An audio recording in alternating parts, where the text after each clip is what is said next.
So hey, Nick Nack, we're back, season 2. Amazing, so excited. We needed that break. We did. Oh my God. About 2 months. It was only supposed to be a couple of weeks, It's wasn't only going to be 4 weeks, and we literally were like, no, scrap everything. We love it, but we're coming back new, fresh. And I think it was good as well when we kind of watched back everything. It just wasn't the title, the brand, it just wasn't really aligning with what we spoke about. Wasn't us, was it? No, I believe that. Yeah, I feel like we was a bit more soulful, a little bit more spiritual. Deeper. Yeah, yeah. Where there's kind of... It was just a bit, the title was gossip. Yeah. Really, wasn't it? And we don't gossip either, do we? Really? No, I think we don't. We just can't be asked. No, too much. Just gossip about our partners and literally cause chaos. That's all we were doing back then. Well, yeah, that's how I've been living for the last couple of months. Well, to be fair though, when I seen you come in before, because obviously I've obviously seen you in clinic and stuff like that, but I could see the glow, which was different in you, which I think was gorgeous, because I think that's what we should really tap on about this type of work when you do start to go down it spiritually and start awakening and looking deep into yourself. Then it gets messy. Oh, messy. I've been up wall since Feb it was, wasn't it? The retreat that we did. Yeah, and I feel like it just pulled me apart. Yeah. In a good way, but also in a way that I weren't expecting. So then you're sort of questioning, is this really for me? Is this how I'm supposed to live my life? Do I live my life like this forever? I'm worthy of more. I want this, I want that. I need the castle. What am I doing living in Ince? Do you know what I mean? Honestly, and it's mad because nobody really teaches you then when you've done how to put yourself back together. And I think that's what's hard, isn't it? I think if them kind of, not talents, but skills aren't there from a place, it can make you unravel to a place where you go quite dark, that you think, okay, none of this fits me. I was unlayering more rather than trying to fix what I'd found out my layering from that. Yeah. So I was peeling more back. Yeah. But not even on the same thing. So whatever I spoke about in my little retreat that we did, I weren't unravelling that. I was unravelling something else. I was like, I'm picking. But I knew I was doing it. Yeah. And it's so hard, isn't it, once you get in a rut? You can't get out of it. I was like, someone needs to literally give me a slap right there and say, sort yourself out. Yeah. Because you're just going deeper and deeper into this. It was like, I thought I've deserved a new life. Yeah. You Like, questioned your old life a little bit. Forget what I've got. I deserve something new. And I think that's where it kind of clashes as well sometimes with the universe, because you're always meant to be quite grateful and be very like kind of appreciative of things. Then when you get into that rut of it, you're like, oh, this isn't good enough. That's not good enough. And it can really be detrimental to you, couldn't it? I was honestly, I was like, what's going, even like going to friendships, like somebody could say something in a joking manner. And usually I'm just banter anyway. I'd laugh it off. And then I'd go home and I'd think, that comment today really did not align with me. And I'm worthy of more. I don't want that friend. Do you know what I mean? You question yourself all the time. And then obviously I had my little bits of ups and downs with Andrew during that time. And I'm not going to go too deep into that because it's not a big deal. And which was crazy about that, because you and Andrew were so like strong, especially at the beginning of the podcast. We talk about this, just how much like you're like a unit. So to see at the end of season 1, and when you went through that journey of the messy part of like kind of all this healing and like quantum leaping, shall we say? Yeah. Ended up single by my own doing. It was like, whatever, I'll just leave you to it type of thing. Then I get more frustrated that, is he listening to me? Does he know what I want things to change? And I'm worthy of more than that. Yeah. And he's just sat there probably thinking, you're an absolute lunatic. You've lost your mind. And what is there to fix? Because if there is something that needs fixing, just talk about it. Yeah. That is something that we've had to work on, because communication skills in our house are not the best. Yeah. And I do find it so hard sometimes to say how I feel in the moment rather than 6 months down the line, and then it's chaos, isn't it? But maybe that was what your journey was meant to be, voice your opinion and not to kind of keep everything held in with it all. Because I do find, obviously, I went like that. I went through that messy stage. I was crashing my car, like everything was falling apart. And then obviously I moved across to then from kind of doing all that healing stage. I mean, I had a lot to heal. Jesus Christ. No wonder it took so long. But then when I moved across to like my life coach and started piecing everything back together, there was so many things that I think people think you need to be stuck in one moment. You've got to be stuck in the trauma and you've got to keep fixing it. No, you go there, you visit it, you fix it, and you bring the golden nuggets out of it. And I think that's what people need to realise, that it's stages. So you unravel to a certain point, but then you've got to start rebuilding yourself, and you rebuild yourself to a better character. Yeah, but I weren't rebuilding, which is a shame really, because I proper enjoyed that retreat, and I thought I felt amazing after it, and I got off my chest what I needed to get off my chest. Yeah. But then picked at something else, and then I'd be like, right, so now I've got that. I need to unravel that and unlayer that. So then I'd sit for days unlayering something that really weren't significant. It didn't matter. Yeah. But because I'd done the retreat, and like, it's if something bothers you, like unravel, there's going to be something at the end of it, what's triggered it. I was doing it with everything. And I just needed somebody to say, you're taking piss now, Nick. Like, stop doing that. And I think Andrew didn't say that to me. He literally just was like, yeah, no worries. Yeah. What do you want me to do to change then? Or what do you need me to do in order to make communication better? Yeah. And then I'm like, I'm not your mum. Do you know what I mean? Like, it was everything he was saying, I was then being dead negative about. I think there's a fine line of putting yourself first and becoming a dickhead. Yeah, I was becoming a dickhead. I was the dickhead. You wasn't the lighthouse, you were the dickhead. I wasn't the lighthouse, definitely wasn't. But then now I think it's done me well, because we have had to have a conversation about things that, not just about what I wanted for change, but also what he needs from him trying to build his career. So we've still had to have a conversation and communicate better, which was shocking before this happened. So I'm glad it happened, because it's obviously made things better going forward now. Yeah, because you went away on holiday and it looked absolutely fabulous. You looked like you had a gorgeous... I was actually made up when I see you went on holiday. I thought, thank the Lord. 2 days before I went, should we book turkey then? Like, the stubbornness coming. I'd love got turkey with you. Like, let's go. Oh. For a week before, I was thinking, I was looking at it online, and I kept thinking, I'm not going. And I was like, you're going to put yourself and your kids out of an holiday just because you're being a stubborn cow? Yeah. So I was like, do you want to go? And we went, and it was fine. And then I had a little holiday with my friend after, just for... Yeah, because you went Vegas. Well, I went Vegas with Frankie. Yeah. We only went for a weekend for a birthday. She loved it, but it's a bit restrictive, isn't it? Because she's only 15. But you wanted to just go out Have there you been partying. Vegas? Yeah, I've been a few times Vegas. To be fair, I went with the girls from Wigan as well, didn't I? Oh, did you? Oh, went... did you? Was it an hen party or something? Yeah, we went for Kim's hen party. Yeah, you did. We had a ball, absolute ball. But it's, I don't know, I find Vegas, it's too wild for me. Yeah. Very wild, you know what I mean? See, I didn't see that side of it because I had Frankie with me. Yeah. But I was called going again for my birthday and taking my friend with me. And the closer it got to it, I said, I don't think I want to go again, just because of how I felt for the week after, because you get bad jet lag, don't you? Oh, it's horrendous, because you go there with jet lag and then you come back with jet lag. Yeah. I always find from the States, it's one of them. And I don't know, I feel like they party completely different to the English. Yeah, well, I was just, every street, well, where I turned, somebody had no clothes on. Frankie's like, you know, like, what's going on here? She's a kid.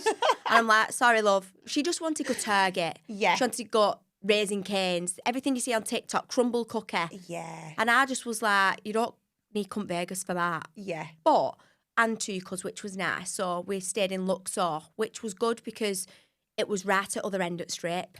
It weren't in the chaos. Yeah.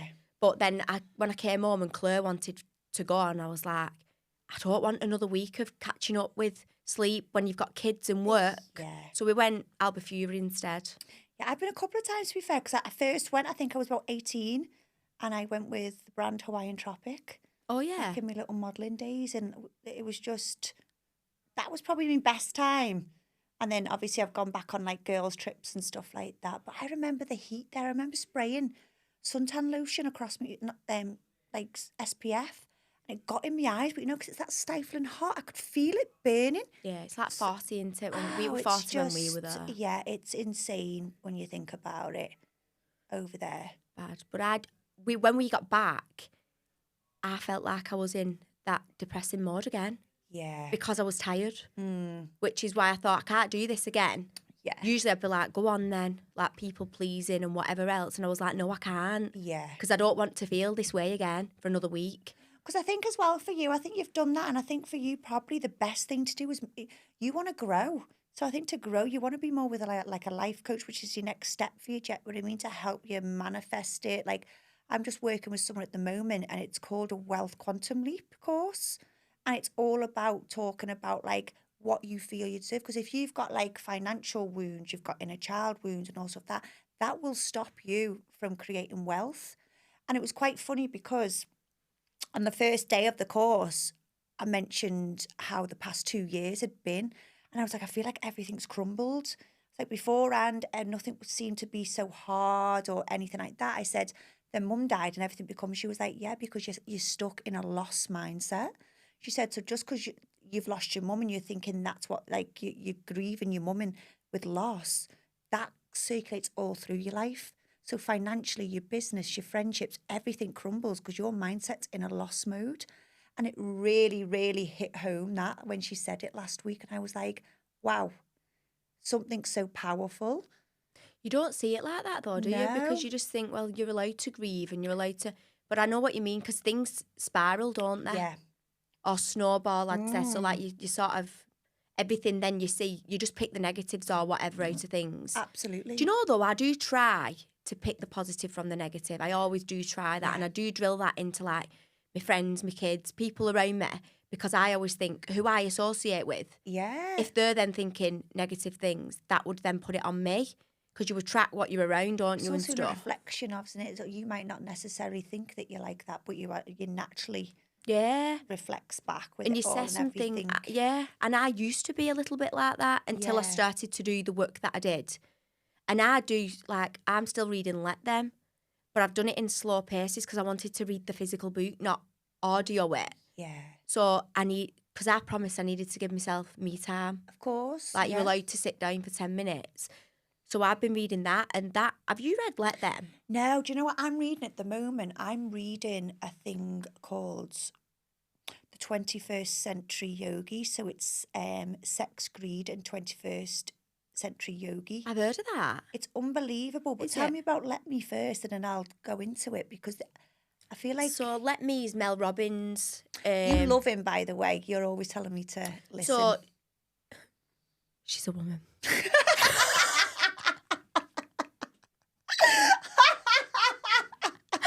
Mel Robbins is a woman. You're on about... You can tell that I'm not taking advice. Are you on about Jay Shetty or something? I love Jay Shetty. You always tell me Think like a monk. I think because we always listen to like Jay Shetty, that I think when you've been talking about Mel Robbins, I've just presumed it's a fella. And there is a guy. Sorry, Mel. There is a guy. What's he called? And he's Summit Robbins, and he's American, and he's a bit like her, to be fair. But she is a woman, and she brought the Let Them theory out herself. Okay. So she was in a rut, and she wanted to do motivational speaking and whatever else, but she always felt like people would question. I won't even go to say anything, but I thought, when this gets heard, everyone will be sat there going, it's a woman. Someone will definitely I'll just bring that up. But yeah, so she sort of had... in her head, she wanted to know how she could get past being asked about what other people think and how she could take control of how she felt about things. So, for instance, if somebody says something that you don't agree with or they're trying to tell you shouldn't be doing it, you have to let them. Okay. You can't control that. You can't control them. They're still going to believe and do what they want to do because you cannot control an adult. You can control a child, but not an adult. So you've got to accept them through there. You've got to just let them be them. Yeah. And then you've then got to let you deal with how you want to deal with things going forward. So say, for instance, somebody's saying something to you and you're like, oh, they're not right, but that's your opinion. You've got to let them, and then you're going to let you then be like, right, so what am I going to do? Because I don't want to feel that way how they're making me feel. Yeah. So I'm going to cut them out my life, or I love them from afar, because I've got to let them still do that. Yeah. But I've got to let me take control of what I'm feeling. And the book is about that, and she gives like scenarios, and it's not just solely about situations. It is a bit more of her life as well. So it's good to hear it because she's just a normal person. Who's been through the same journey type of thing. Yeah. And she said one day it just clicked that I've got to let him. Yeah. Like her husband is dead messy in bathroom, and it annoys life out of her. And she's then trying to control the situation of, can you make sure you put that in order because it's bugging me? Yeah. And he's like, well, it bugs me how you want it straight. And it swings around with it. Absolutely, Like, yeah. everybody's got their own way of living. So she's like, I've got to let him be messy. I still love him, but I've just got to let him. And then I've got to let me not allow that to bug me. That's on you. Yeah. How you're feeling. And it's such a good book. And the reason I've read it and took so long, because when I read a book, I'll read it in a few days. And then you forget. And then I'll go away, and after a week, I'm reading something else. But that's something that I thought is lifelong. And it's just a little reminder every week on a Monday that I think, let them. Yeah. Let them do what they're doing. Like last week, I had a bit of chaos. Let them. Yeah, whereas you'd normally have rise to that, do you get what I mean? Yeah, with it all. But no, I'm not. I'm taking control of the situation and actually probably making them feel ridiculous. Yeah. By not retaliating. Yeah. But they always say, don't they, silence is golden. Yeah. If they carry on, duct tape is silver. But yeah, it's such a good book. So the yogi one, what you're on about then, who was it who told me about it? Somebody's mentioned that to me a couple of weeks ago. They've started the self-development journey and they're not actually doing yoga. Yeah. But they've been told to read the book. It's brilliant, you know. So obviously I started my course with the Liverpool Yoga Company with, if I've got it wrong, I'm sorry, Julia, with Julia Gavin. Oh my God, she's incredible. And obviously I'm just doing my 200 hours at the moment, but it's not even to teach. It's just for myself because I got into yoga, didn't I? And just thought, you know what, I want to be able to do like headstands. So now you see me, if you see me in the streets, doing an look out the window, headstand. my legs are in the air and me feeling, I'm not doing anything naughty. It's just me doing a headstand. And obviously there's a lot of philosophy side to it as well. So they told us to read this book called, I think it's Greed, Sex and the 21st Yogi. I'll get the proper name, but it's brilliant. And it's very much like The Untethered Soul. That kind of mindset, book, just the best, isn't it? Your Bible, if you're on this kind of journey. And what was brilliant about it is you read one chapter and then it'll come to one of the yoga poses. So, for instance, it come to the handstand. So, obviously, my first weekend on this yoga course, I'd messaged Julie and I said, look, I really wanted to come on the course. It's not to teach.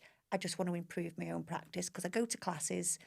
Obviously, there's multiple people in the class. They can't work with each person to the point where they're getting you into the point of the standard that I wanted to get to.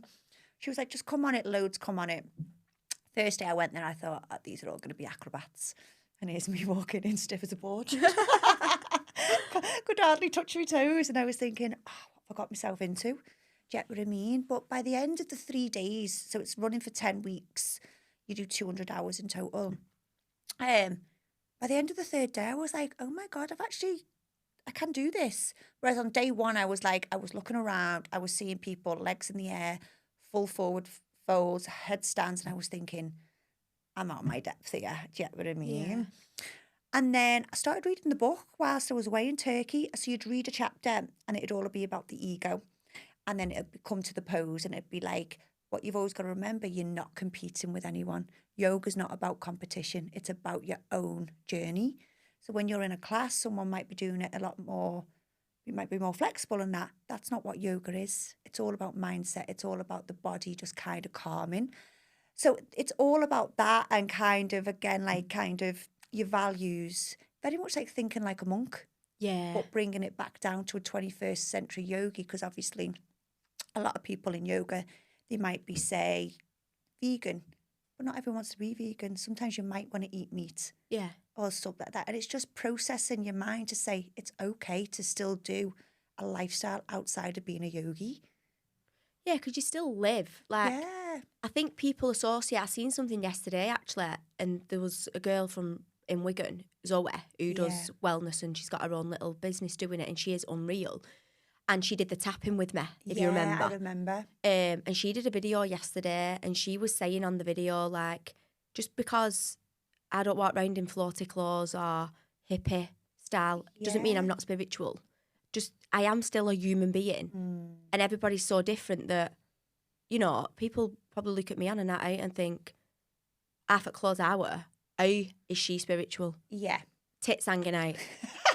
Dresses, shorts. Do you know what I mean, though? Like, that's just, but I'm still a human being. Exactly. Just because I believe in a different belief to someone else doesn't mean that you don't dress a certain way. You don't have to have your hair a certain way. Like, and it's same with that, isn't it? It's just bringing you back to reality of. But I think as well, when you properly delve into yoga, it's quite seedy. Have you ever looked into like Bikram yoga and watched the documentaries? Oh, thingy Bikram was a right one. I'll get the book. Yeah, I'll there's so much seediness around it, and that's. I mean, I've been doing it more. I've been practicing Ashtanga, so it probably wasn't. It's pretty hard to be pushed into it, but like Julia says, once you can do Ashtanga, everything Vinyasa and all that just comes from it. But yeah, there's a few documentaries on Netflix, and these big like yogis and gurus and that. Oh, they love it. Really? Yeah, and there's a lot of students who. I'm sure one of them, I'm going to have to get the name of him, but if you went over to do his course, you had to have a HIV test. Oh, exactly. Did you? You had to have a HIV test to get on. It's on the documentary to get on his course because exactly what else is going on in that course. Oh. Yeah, so, it's not all... Yeah, I think people think it's prim and proper. Yeah. You can't swear. Yeah. You have to be full skin covered up. Oh, when you're made to hold one of them poses, you're fucking and blinding and you're saying every bastard swear word that's coming out of your mouth. You're like, fuck! And you're going to blow behind you like that. I can vent over there. Bend deeper. I know. I'm starting Pilates tonight. So you've never done Pilates, have you? No. I was always a Pilates girl, but I got a bit... I've only gone because it's something I've, like you said, I've wanted to try, and it's Reformer. And it's a girl in Wigan now, she's opened up. Yeah. She's not new because I think with what I can gather, she worked from home originally. She only had 3 beds. I mean, you look great right now. Reformer's going to literally tone you so much more. Yeah, well, that's what I want. Absolutely fabulous. I think, for me, I've gone through the stages of trying to eat the calories to build my bum and whatever else. Yeah. I don't like how it makes me look. I'm used to being so petite that when I'm eating so many calories, I'm just... Well, no, it's just not me. That's why I got into Pilates, because I was going to PTs, and because I danced as a kid, well, Morris dancing mainly, my legs were always muscly. You don't lose it.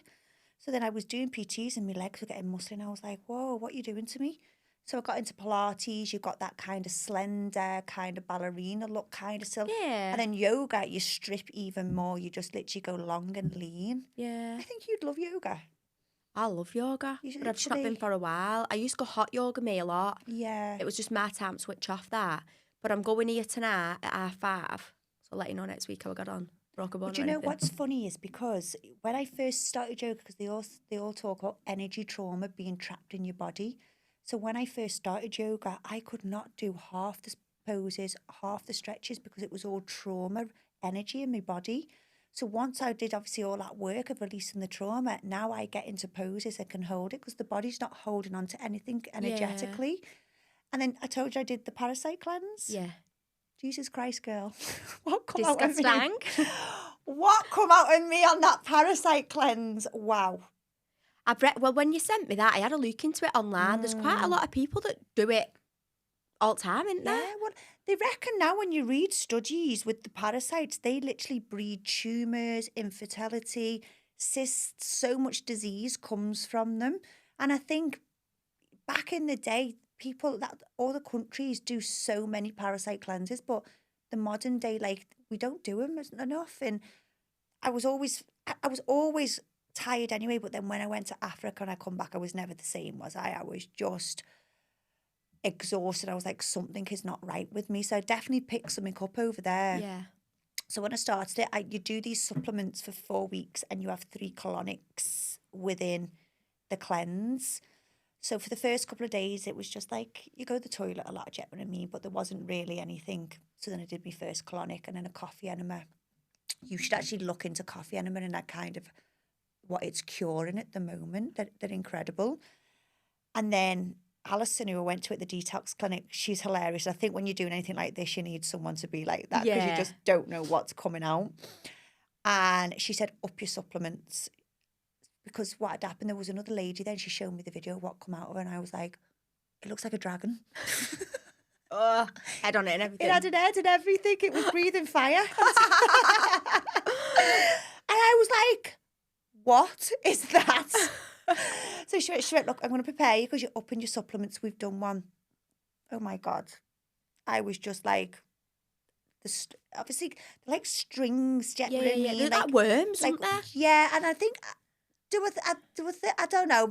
I don't know if there's enough studies to say that they're alive. They possibly are, but it just looks like long biofilm plaque, and it's just like, you know, when you get like string that's been in seaweed in the sea, it just looks like all that, and it was just coming out and coming out. But the first 2 weeks, I could not get out of bed. I was literally that exhausted. I was on the couch. I was getting up. You can't work off it. You're just like, whoa, because your body's just detoxing so much. Then about week 3, you're like, oh, okay. Literally, my energy levels are coming back now. So I went back then again for my second colonic. This time round, it looked like a piece of liver that like literally come out. So you knew it wasn't a worm now. This was all like everything that was like stuck in your tummy. Like all like your kind of plaque and your bacterias and stuff. Once that got removed, I felt like I'd had about 10 Duracell batteries popped in me because my energy just went woof straight up. I could feel everything had changed. And then it's the best thing I've done. I'll probably do one. They reckon to do 2 a year or every quarterly but I will because I feel that good off it. I've had colonics. I've had a couple of colonics myself. Yeah, but you've got to do the parasite. Yeah, I think they're called bioscience. You do para 1, para 2, but they say you've got, they say it's called like bio something, which is the 3rd step, and that mops everything up because once all them parasites are dying, that can be worse for your body. Oh. But then if you think once all I felt like I've been jet washed, like my whole internal gut was just, I lost weight, I'm sleeping better, I'm not kind of wanting a lot of sugar, I'm just eating in moderation for when I'm hungry. Yeah. Whereas it just goes to show all that was stuck inside must have just been causing that. Yeah. I mean, the thing is for me, 2 weeks off, you're joking, aren't you? But don't get me wrong, I had to go into work, but I was like exhausted. It's kids for me. Yeah. Maggie's only little, ain't she? Can you imagine? Yeah. I couldn't. No, babes. I know when I only had Cody, you know, we've had a new goldfish. Oh, really? Yeah, he's got one eye. He's called Tommy One Eye. Oh, God. And you know what's so cute? I said to Cody, he bought 3, and they was cute, the other 2, but we discarded them. I don't even know the name. What do you mean discarded? Well, they just float around. I don't even know the names. It's just because I took a liking to Tommy One Eye. Toilet or something then. Oh, they're still alive. They haven't been fried for some fish fingers. It's fine. But you know how cute it was? And he proper hit me little heart. So I said, babe, why did you pick that one? He was like, because he's only got one eye. And I was thinking, he's lying. A goldfish with one eye? Bullshit. Looked in the tank, he did. He's just got one little eye. And I went, oh, Cody, don't mess it. So why did you? He went, Mummy, he's unique. Oh, my heart. I just was like, he's unique. And it's sad to have him. I just thought, baby, that is the cutest. So he's called Tommy One Eye. Oh, I don't get looked after wanting now. Oh, he gets fed fabulously from me. He's my fave. The cute kids, aren't they? Our Job's similar age to your Corey, isn't he? Yeah. And I heard him the other day on his game. And I said to Andrew when he come home, I was like, you want to hear what he's just been saying? Because usually it's just chaos, isn't it? Screaming, don't kill me! Bang, bang, bang, bang! All these guns going off. And I'm like, oh, what's going on in that bedroom? And he's got a little pal who he plays with. I think Andrew has his dad's number, so they FaceTime sometimes. Yeah. Same little boy. He lives in London. Dead cute little relationship that they have. And I'd just got out of shower and I heard our job. This little boy, his mum must have been telling him off or something. And he's ranting to our job. Like, and then our job, Charlie, don't say you hate your mum. So I was like, you're on wall. And this lad's like, yeah, I know, but she's just a bit. And again, really, I know, but it's your mum. You've got to love your mum. You don't hate your mum. And I thought, oh, he's 8. And they're crying behind the wall, thinking, oh, I've done something right. Oh, no, that must So have made you loving, feel, aren't they? yeah, do you know what? Well, it's funny because he's got a little girlfriend now called Sienna. Oh. So before I went to Cannes, because obviously me and you have been living it up in these 8 weeks off. Yeah, we have. Cheeky little pair. And so I took him to Turkey, and it's funny because he was in the sea. He wasn't calling me mum. All I could hear was, Lou, Lou. I was like, who's calling me then? It was Cody in the sea. Lou, come in the sea. I was thinking, you're cheeky. Aww. And then there was this little shop that sold like little bracelets and little necklace. And he was like, Mum, I need to buy Sienna a present.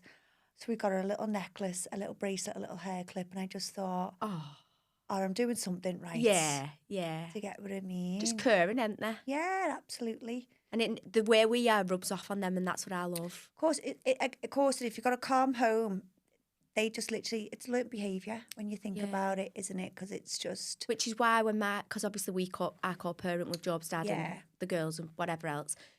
But when they leave my house and they go to the dad's, it's a different environment to what they live in at home. And I think sometimes that's why they struggle. Yeah, of Not course. to fit in, but they don't feel like they belong because it's a different environment. And that's no fault of anybody's. Yeah. That's just that we live a certain way. So when they're put into some sort like certain positions or, you know, situations, they don't like it. It's hard, isn't it, to expect kids to adapt? Yeah, and to think that they're not doing wrong by saying, I don't like that, or I don't like how that makes me feel, or I don't want to stay here. Yeah. They worry then that they're upsetting people. And it's not that they're doing it because they don't like the people or the person or whatever. It's just that they don't like the surroundings. They can become uncomfortable. Yeah. When you think about it, don't they? Yeah. And that's just kids. But then, like, yesterday, my head fell off again. I've been great for a good few weeks. You turn into the dickheads. Yeah, I was the dickhead. Luckily, I've not gone in that school yet. I'm going in tonight at 3:30. So today, this is calming me down. But I got a message off Lottie's teacher. Something about her behaviour. Could I speak to her? She's being rude. I thought, oh, what is going on? An hour later, I get one off Job's teacher. Could I speak to him about his behaviour because he's being rude? Then I got a behavioural alert off Frankie's teacher. I thought, what are you three doing? Yeah. Like, seriously, what are you doing? Yeah. But then when I've spoke to them, the things... And I'm not condoning behaviour making. I am the first person to say, you don't speak to an adult like that. You don't do that. You do what you're told or whatever. But I do think the kids... Yeah. And sometimes the things that they're being pulled up for are ridiculous. It's not affecting their education whatsoever. Yeah. So then I've got to go in now tonight. And I'm going to say that. Well, it's funny, because do you know what? You know, when I was in school and stuff, like, it just didn't feel as tough as what is actually happening with kids. Because one of my friend's cousins, she was saying she got detention because she didn't take a pen in. Yeah, they're just a bit anal now, aren't You're they? in school, you haven't got pens. They should be providing because, I'm sorry, some parents 100%. can't afford to buy a pen. Yeah. So things like that are essentials that they need for school should be provided by school. But to then get punished at it at that age, this is Yeah. where all the problems start to come then, do you know what I mean? This is when they want to become invisible, so they have like visibility problems when they start to age and stuff like that, do you know what I mean? Because what's being done at that age, it's scarring them. It's like kind of how young they get sex education now. Yeah, yeah. Year 5 now, isn't it? Year 5. I was just like, they didn't... The kids, the they're babies, in aren't they? primary school. I was still playing with dolls and literally pretending I was literally painting me eyelashes with blue mascara and stuff like that. Yeah. They've all got full face makeups. I know. It's And literally being times have taught about changed. sex at that age is just wrong. You can sign out of it, I think, with what I've gathered. When Lottie did it, I don't think she did the sex education side. I think she just did the bit about periods. Okay. Because you can sign out if you don't want them to do Yeah. it. But then there's that much access on internet for them now. They don't really need somebody to tell them. Well, they I can think find that's it that isn't way. it, to be And fair? that's maybe why they've sort of brought it to a lower age, because they're accessing it anyway. Yeah. But, yeah, I just think one of the comments Lottie said to me last night, and it's really riled me. But I'm not letting them to start with. But I just thought another teacher in the school, which is Job's teacher, who sent me a message as well. She's had it. When I go in there tonight.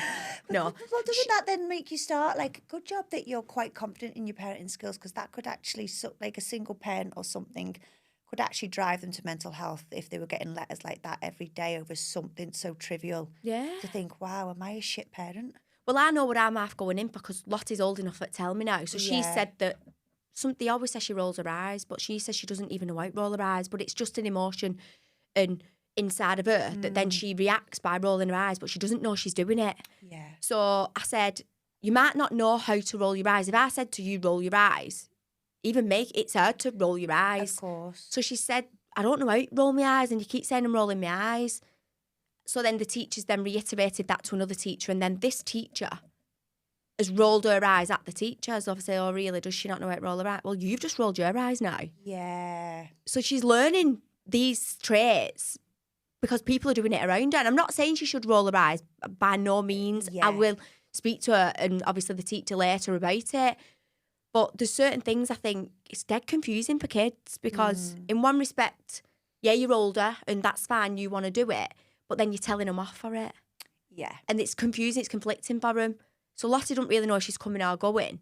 But then apparently the teacher said as she's not smiling at another teacher in school when she sees her and it's rude. So then my head's falling off because I'm thinking, she's a kid. She doesn't have a relationship with the teacher. She's not friends. She's a pupil. Yeah. But I've had it before. So that's been something that I've been really struggling with this week because I think...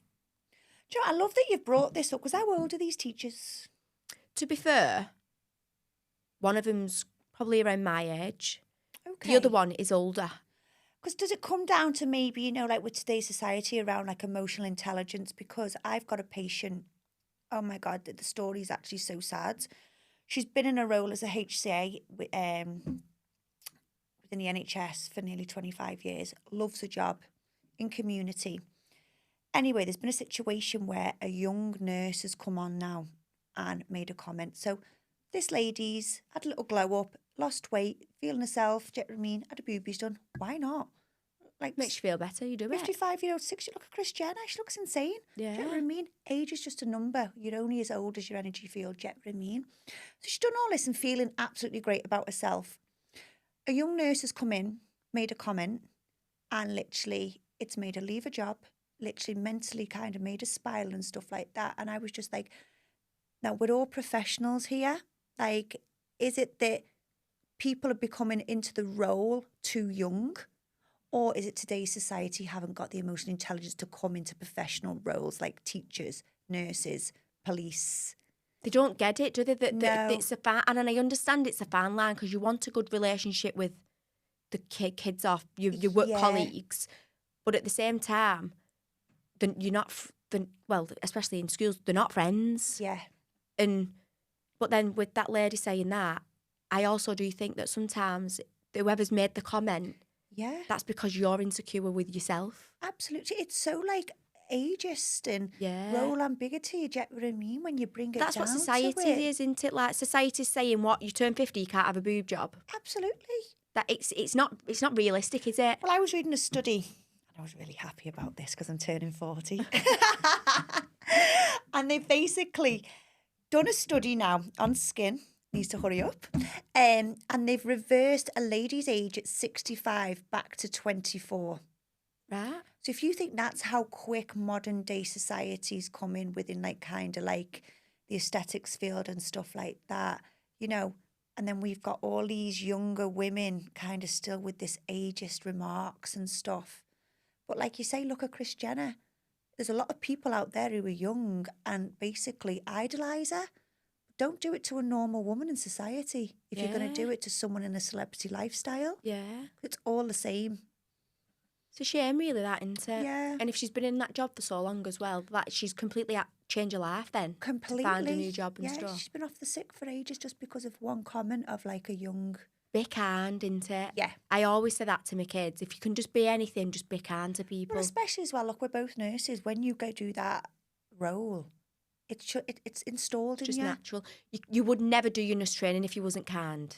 You have to have them natural traits. You're born with them. You're nurtured into that person. And there's so many people who would go, oh, I could never do that. Yeah. And I always knew that I could do that. Yeah. Like, if you can't wipe somebody's bum and not be judgmental about it, then it's not for you. Yeah. And that's something that I've always said. But just be kind. Like, it's not hard. I do think you see a lot of students on that ward when they come through and they're asked to do that and then they expect a HCA to do it. And it's like, it's everyone's role. I was more the HCA when I was a student nurse, mate, because I'd rather be, number one, kept busy, so your day goes fast, but also you're helping somebody. And I always think if that was my parent, grandparent, my partner, my kids, then I would expect someone but want to attend to them. Yeah. Wouldn't you on them wards? 100%. It's chaos to start with, isn't it? We all know that. But yeah, I just think, why walk past and expect somebody else? It's not above you.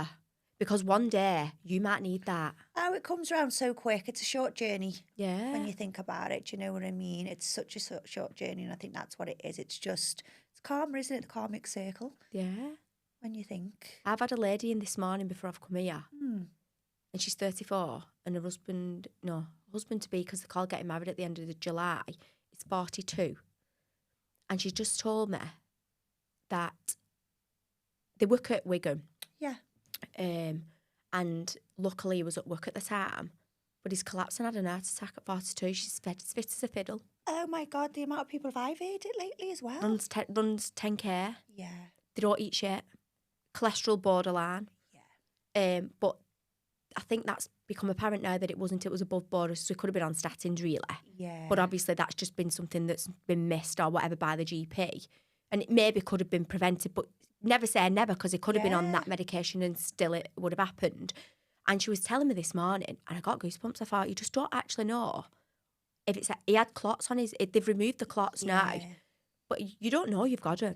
But I think this is why you're seeing such a big lifestyle change and shift. So now it used to be you'd scroll down Instagram and there'd be people in clubs, they'd be partying, they'd be on like the ale and stuff like that. Whereas now everything's wellness, hormones, kind of like people are so conscious.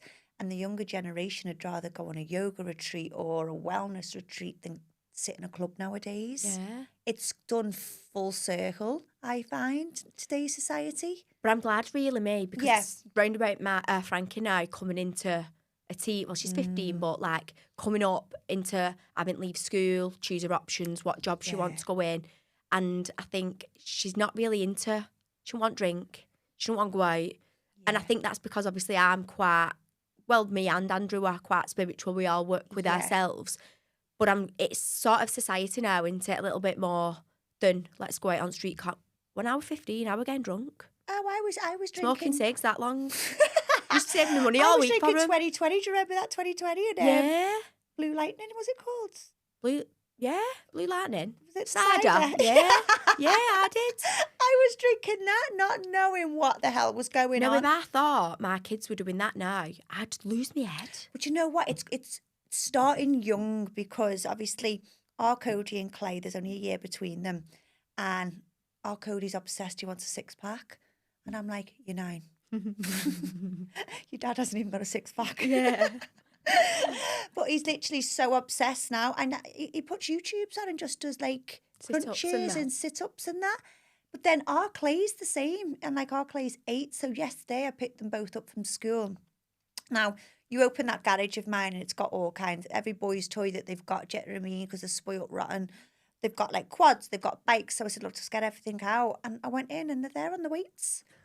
Do you know what I mean? Literally. It's got a bird now. What do you mean? They've both got birds. They're literally not messing around. They're not losing these birds. Brilliant. But that's how it's going, isn't it? Yeah. People are so much more conscious of everything, which is a good thing.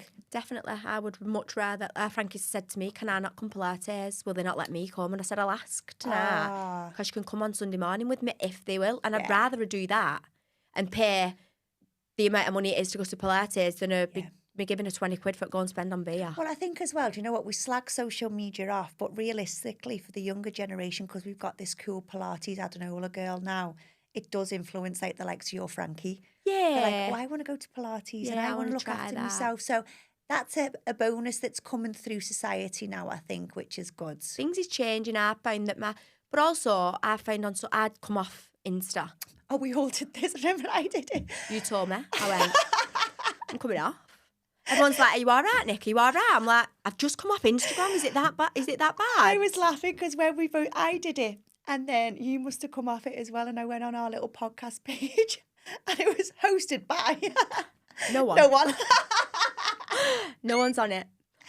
But I felt so much better, but I still had Unica. Yeah. So I could still see, but I didn't follow anybody back. Yeah. So all my friends are on it following me, but I couldn't see anything that they'd posted because I weren't following them back. So I was like, follow, so I could see a bits at kids and stuff. Anyway, I've gone back on it now the other day and I thought, right, I'm back. But since I've come back on, it's a lot of quotes that comes up because it can see that that's what I'm interested in, what I use my phone for. So I like it for that. It's when people start posting shit and calling folk and I think, just get off, I don't like that. Do you know what? It's funny because a lot of people are saying to me, oh, God, what's changing right now? Do you know what? It wasn't that anything changed. It's funny because I said this to my life coach. I said, because obviously our Scott's had Oakley now. Oh, yeah, gorgeous. Oh, he's just fixed my little heart, you know. Aww. It is. And, you know, when we talk about this herd society, and I think because we lost one of our own, we needed one of our own back. And I think once Oakley come, the missing jigsaw come back. So, like, even our Scott, I look at our Scott and he's just radiating. Aww. I'm the same. And he's just the best. And he's just brought everything back together. So then when I was talking about this lost mentality that I was in, when he come, that lost mentality left. And that's what I said to my life coach.